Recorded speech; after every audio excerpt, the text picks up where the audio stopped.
Jun. Take it away, my friend. All right. So Jun is the throat chakra. So location, throat. And so it's the last of that second three. So it's like, again, the fingers are out like this. And, so that's basically it. There's no extension of the fingers and the thumbs. And the beam comes from the thumbs. So, but the bottom's still open. Everything else is the same, right? So I'm looking at it from there and sending the beam directly to the diagram.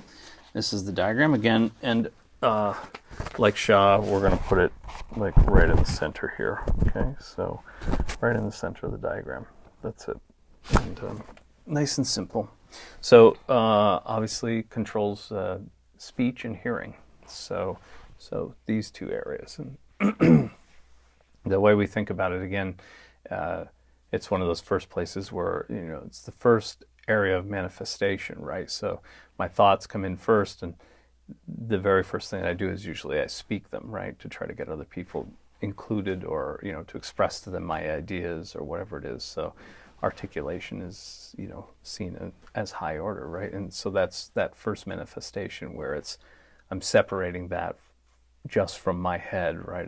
You're able to hear my thoughts basically. And so you start to picture the image and or whatever it is that I'm explaining or trying to talk about and expressing to you. So that's that first level of manifestation that we generally think about.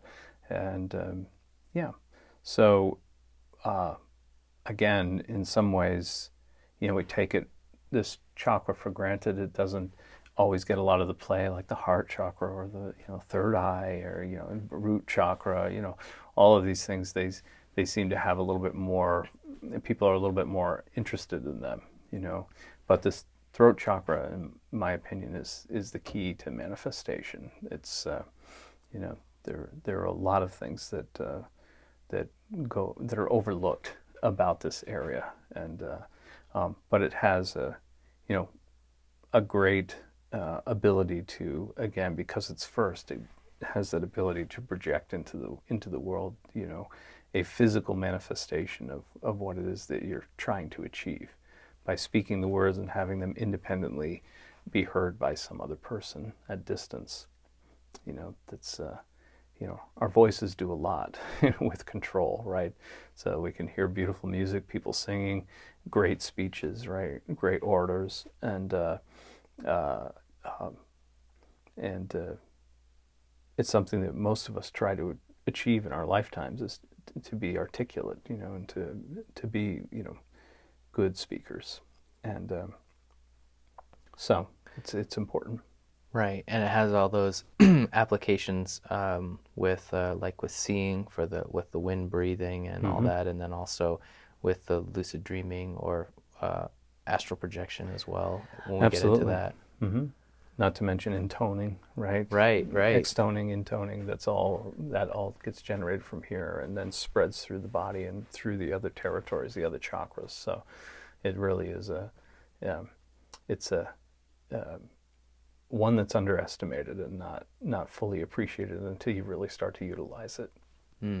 So working with this Kinja and helps to stimulate that and make it stronger. So yeah. Okay. So expression, basically. Awesome.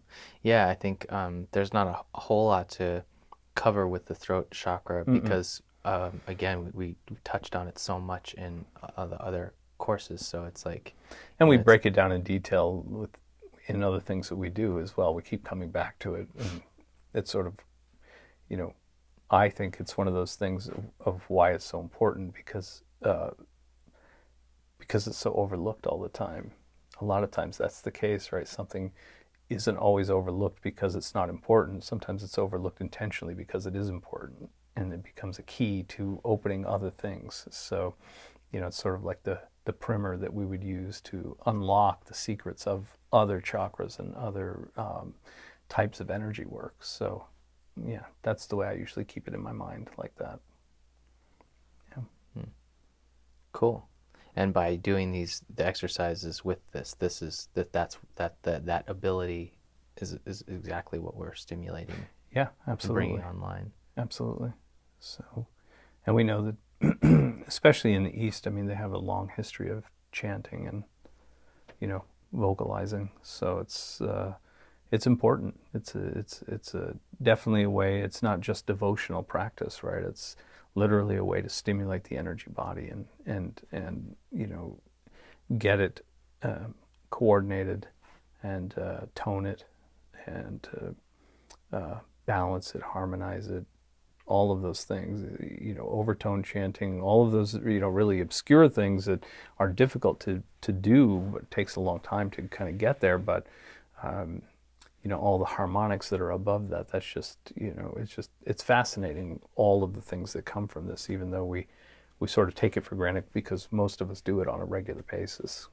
And talking is a pleasure, right? So if we're interacting with people that we like, and, it's a way to make ourselves more known to them, friends and colleagues and all of that, even strangers, right? So I feel like it's one of those things that's incredibly important and, shouldn't be overlooked or mistaken as something lesser than the others. It really is a great hook to coordinate and tone and stimulate all of those other chakras as well. And we'll have a lot of applications going forward. Oh, yeah. Yeah, absolutely. Awesome. Okay.